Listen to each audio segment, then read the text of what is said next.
नाही, संसदेमध्ये जी गेल्या 5 वर्षामध्ये शिरूर लोकसभा मतदारसंघानं संधी दिल्यानंतर जी बाजू मांडण्याचा प्रयत्न केला त्याचं पुस्तक रूपात त्या सगळ्या भाषणांचं संकलनचाच प्रकाशन आहे.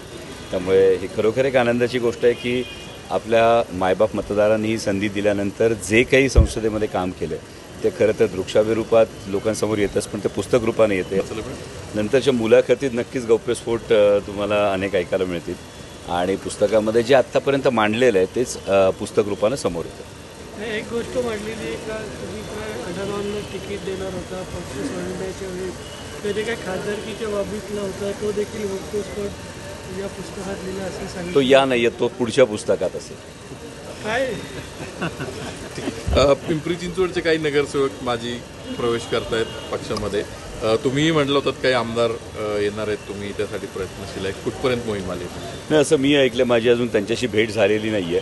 पण त्याचबरोबर जेव्हा अडचणीचा काळ होता तेव्हा ज्या सगळ्या कार्यकर्त्यांनी अगदी जीवापाड मेहनत केली, ज्या सगळ्यांनी साथ दिली, त्या सगळ्यांना विश्वासात घेऊनच पक्षश्रेष्ठी हा निर्णय घेतील अशी मला विश्वास आहे.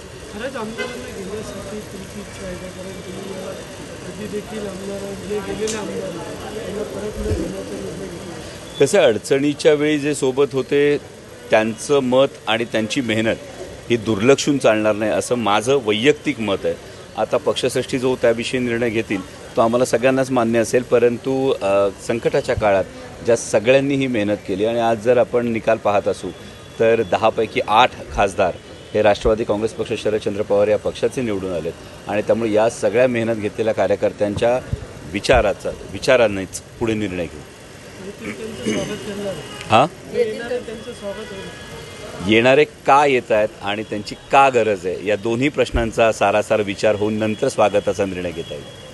ओबीसी आणि मराठा आरक्षणाचा विषय तुमच्यावर अशी टीका होती की तुम्ही असं म्हटलंय की ओबीसी आरक्षणाला धक्का न लागता मराठ्यांना आरक्षण दिलं जाईल.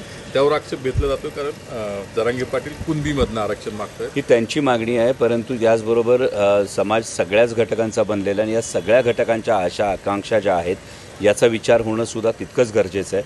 आणि यासाठीच जी संसदेमध्ये सुद्धा मी जातीनिहाय जनगणनेची मागणी केली.